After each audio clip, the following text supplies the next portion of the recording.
Hello everyone, welcome to the Hindu analysis for 4th March 2021. Let us begin with the first article today.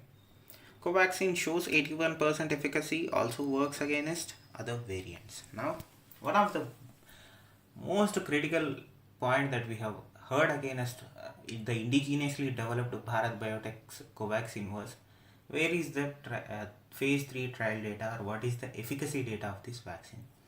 The government of India was accused along with the company that they were trying to force an untested and unproven vaccine on the population of India. Now, Covaxin, India's first COVID-19 vaccine, has demonstrated an interim clinical efficacy of 81% in phase 3 clinical trials. This is a high number. This is high because the trial was conducted on Indian population. It shows that the data, that is 81% efficacy towards coronavirus strain, is significant.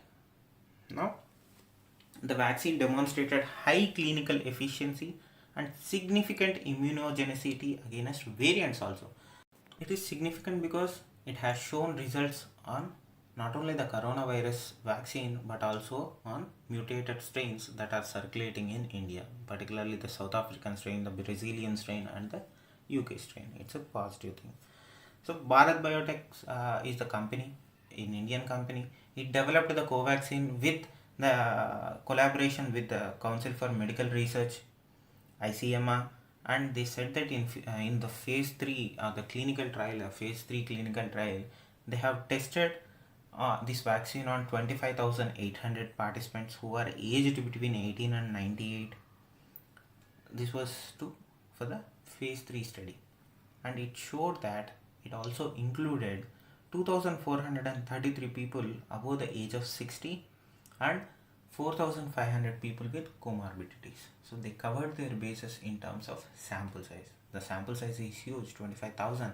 Among those, close to 2,400 or 2,500 are above 60 plus, and 4,500 are with some underlying comorbidities, meaning they have some other medical condition apart from COVID-19, or they have already pre-existing conditions and they are still vulnerable to COVID-19.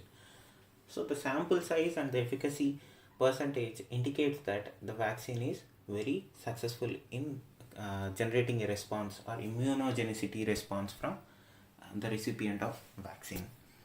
Now coming to the next article, voicing dissent against government is not sedition. Supreme Court.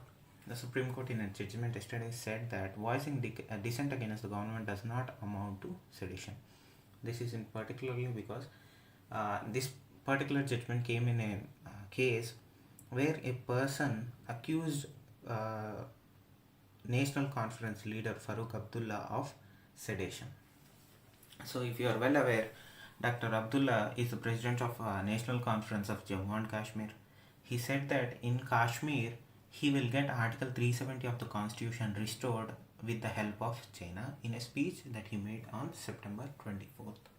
So a person approached the Supreme Court through a public interest litigation and said that whatever Mr. Abdullah has said amounts to sedition, and his membership to the Parliament must be, or Lok Sabha must be rescinded, and he has to be booked under sedition law.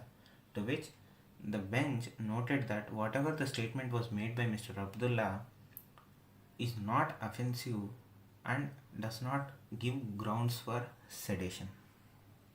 They clearly stated that the expression of view, which is a dissent from a decision taken by the central government itself, cannot be said to be seditious. And they struck down the case and imposed a 50,000 fine on the petitioner. Coming to the next article, COVID process smooth unlike past 2 days. So in the past 2 days, we have been discussing the problems being faced by citizens who are trying to enroll for the second phase of vaccination through the CoWIN platform. When they were tried to register through the CoWIN platform, the users were experiencing errors such as unavailability of slots or server busy or other such errors. Now it seems that the government of India has ensured smooth running of the CoWIN platform, and many beneficiaries, mostly senior citizens who took the vaccine on Wednesday, that is the third day of the vaccination process in phase 2, said that the process was smooth. So whatever the errors or the problems that the platform was facing, they seems to have been solved, and the system is running much smoother than the past 2 days. Now, officials of multiple hospitals also said that there were no issues with the COVID platform, and the COVID platform is not only for enrollment, they have also give their personal details into the platform to ensure verification of the individual. So the number of people belonging to both age groups taking the vaccine have increased steadily since it started on Monday. Two groups are 60 plus years old and 45 plus with comorbidities. It seems that vaccine hesitancy, though still a problem, but it is not damping the mood of people getting vaccinated, because the number of people registering themselves and getting vaccinated has been steadily increased. Along with this, healthcare workers and frontline workers are simultaneously getting vaccinated for coronavirus. So it seems that, or at least the early numbers indicate that the vaccination process or the second vaccination drive is a success. We have to wait and see how this will transform into mass vaccination or mass rollout of inoculation. Coming to the next article, rape and marriage. This article particularly talks about the concept of marital rape, where a person is in a relationship with the other or married to the other person, and yet they get sexually molested by way of force. Now, in this article, we particularly talk about two cases. One that has happened recently, where the Chief Justice of India has asked the accused whether he will marry the victim or not.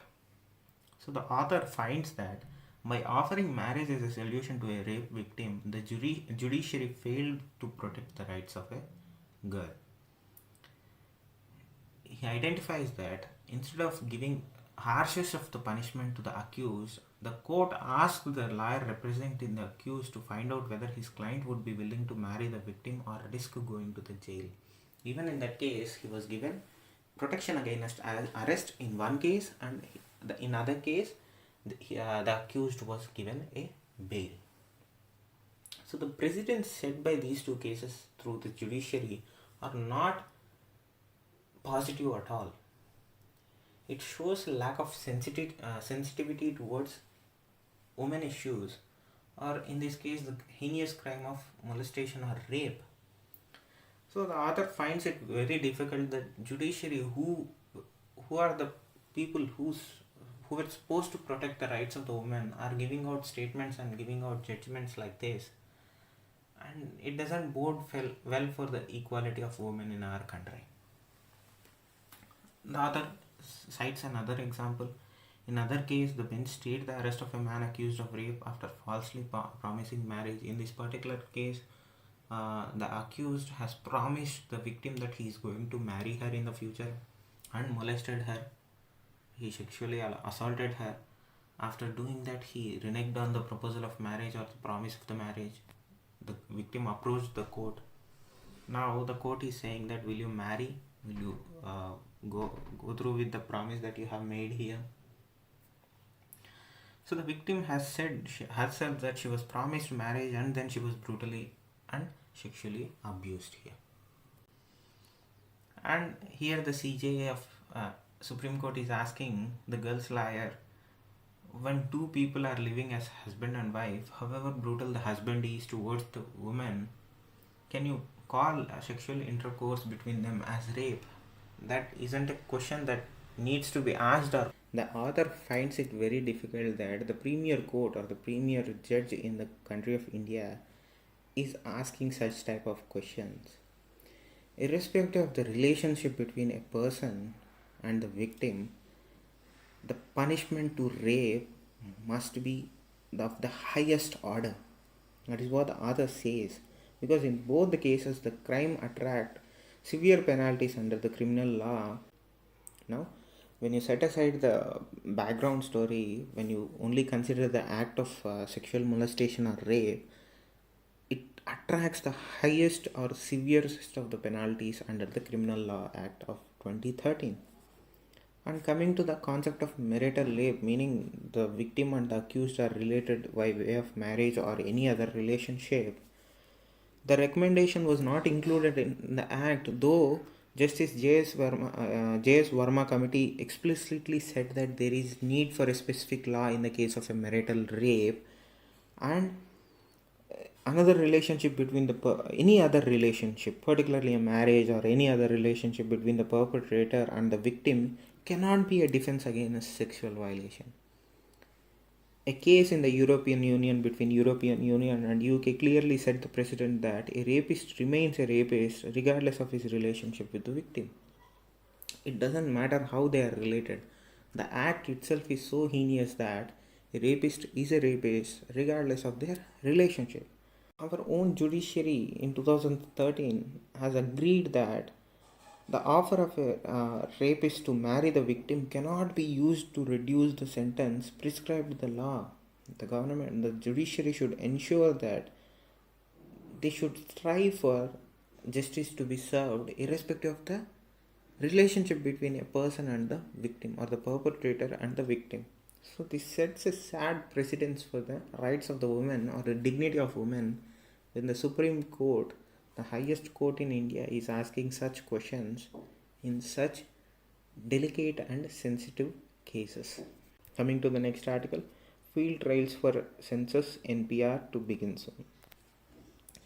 The National Population Register and the census were supposed to be conducted last year. They were postponed due to coronavirus vaccine and they were supposed to begin this year, but they are again being delayed because of the incompletion of the inoculation drive. Now, the Registrar General of India is preparing to conduct field trials of the first phase of census and the National Population Register using a mobile application in all states and union territories. They are moving from paper to a digital app so that it becomes much easier and simpler and the data processing can be done in the back end without any hindrances and errors. Now, the first phase will involve house listing and housing census, also with updating the NPR simultaneously. In this, the officials are planning to conduct pre-tests or field trials through the app in one block of each and every district, which is expected to cover 50 to 60 households in a locality. That is the first phase. The second phase of the census is population enumeration.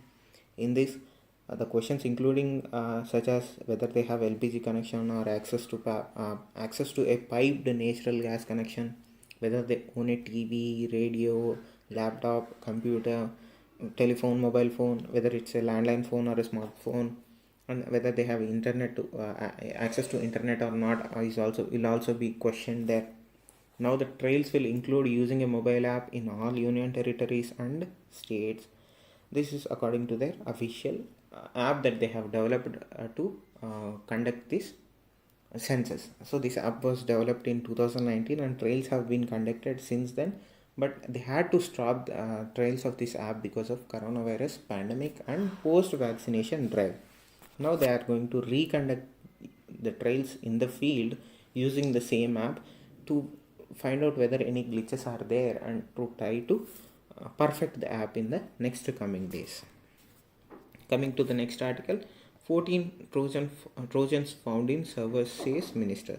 So October 12, Mumbai cyber attack, we understood that the Chinese state-sponsored hackers attacked the power grid of Maharashtra and successfully caused electrical outage in Mumbai on October 12th.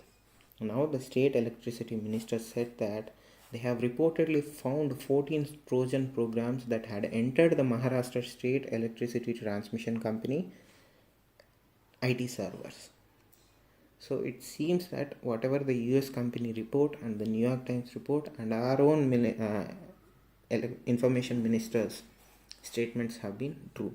These attacks are happening and accordingly they have found proof to validate those reports released by private cyber security company from the US and what our CERT-in teams have been saying. As far as these 14 Trojan programs that were found, observations from the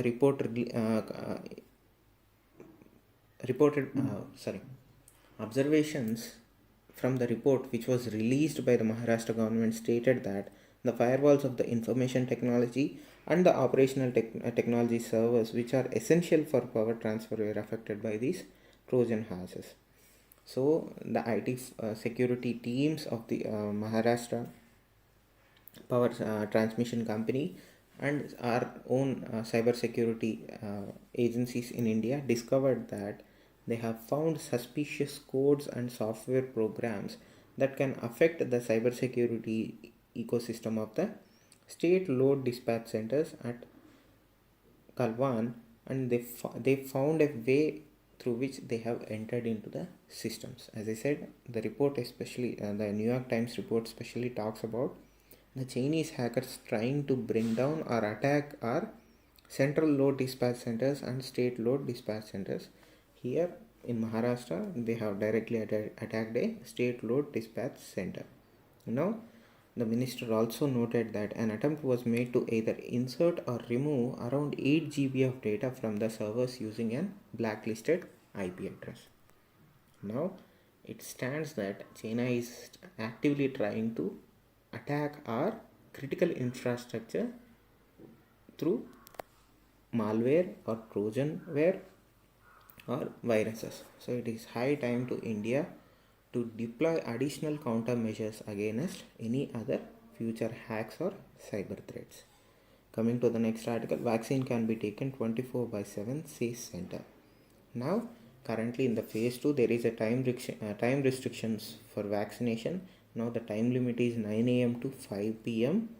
and the central government yesterday announced that, particularly the health ministry announced that the government had done away with the 9 a.m. to 5 p.m. timeline for giving COVID-19 vaccines. Now, people who have registered for vaccines to be received can register themselves to be vaccinated at any time of their choosing in a day and in a week. Earlier, they had time slots from 9 a.m. to 5 p.m. Now they have done away with it and people can register at any time they want. Now, the COVID 2.0 platform will allow or will have the flexibility for a recipient or a beneficiary to register at any time of their own choosing. Coming to the next article, vaccine lifts antibody levels in 14 days. So a study was conducted as to see what time it would take for a person to have any positive reaction whenever they receive a COVID-19 vaccine. Now, study says that antibodies against the novel coronavirus began to appear significantly only after 14 days of vaccination. So it took 14 days after receiving vaccine to see any positive reaction or development of antibodies in the body of the recipient. Now, they underlined the importance of the follow-up second shot, meaning this has been only observed that receiving one shot of the coronavirus vaccine will not help you in defending against the vaccine. You have to have the follow-up second shot. According to the several serosurveys that were conducted, anywhere from 21 to 60% of the Indian population may have been already exposed to the virus since March. While India does not face supply constraints, there are more vaccines available than those registering for shots as of now. There is a lot of apprehension that there is a lack of supply or a lack of availability of vaccines in India, but this report clearly says that that is not the case. There are plenty of vaccines to go around, and the number of vaccines that are available are far higher than what people are registering for it.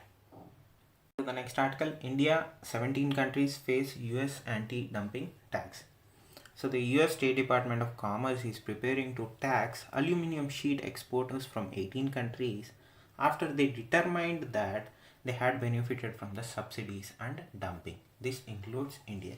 This US Department of Trade and Commerce launched an investigation during when Trump was president. Now they have concluded that investigation and has officially reported that 18 countries or exporters, aluminum sheet exporters from 18 countries have been benefiting from US subsidies and dumping their materials, particularly the aluminum sheets, into US markets. This investigation was done after multiple companies, aluminum manufacturing companies based in US, complained to the government that various countries or manufacturers from various countries were taking undue advantage of the GSP provisions given by the United States government, and this US Department of Commerce is clearly preparing a tax list, meaning the countries that are in this list will attract anti-dumping tax on their products that they are being accused of dumping here. Now, the US International Trade Commission, an independent body, must approve the final decision by April 15 to impose any anti-dumping or countervailing duties. But though the Commerce Department or the Department of Commerce has given the report, it is up to the US International Trade Commission (ITC) to go through with the recommendations. We have to wait until April 15th whether the ITC will approve with the observations of the Department of Commerce or not. Until that time, we are still in the list and we'll be still able to export. But post that, whenever the ITC determines that whatever the report has been given by the Department of Commerce is true, then they'll start imposing anti-dumping tax on Indian manufacturers along with 17 other countries' manufacturers also. Coming to the next article, at least 38 protesters killed in Myanmar. The security forces of the Myanmar military are cracking down on activists on multiple occasions. Now, as far as the yesterday data is concerned, close to 38 people have lost their life due to the crackdown initiated by the Myanmar military. Now, as far as Wednesday, security forces of Myanmar opened fire on pro-democracy protesters in a number of cities. This has been confirmed by the UN, and they have called it as the bloodiest day of protesting. Now, since February 1st, there has been an uproar over the military actions, that is when they overthrew the government of Myanmar. Since then, protesters started marching on the streets of various cities of Myanmar. Till few days ago, there has been only small incidents were reported, but live fire was never reported until 3 days back. Now it is being officially confirmed that 38 people lost their lives when they were protesting against the military rule in Myanmar. It seems that situation is escalating on a day-by-day basis. From yesterday's report, we understood that the military government of Myanmar has imposed new charges on Aung San Suu Kyi and other democratic leaders there who are under house arrest or mugging in the jails, and everything is sliding towards more dictatorship and more authoritarianship in Myanmar. India is still trying to balance the relationship with Myanmar junta and the democratic leaders there, and it is still not in a position because of our own national security needs and threats. We are unable to come out clearly or strongly oppose the military rule and ask for the restoration of democracy in Myanmar also. It is still a developing and a fluidic situation in Myanmar where multiple nations are calling for restoration of democracy in Myanmar, but things are not moving in that direction. They are moving in the opposite direction. Thank you. Have a good day.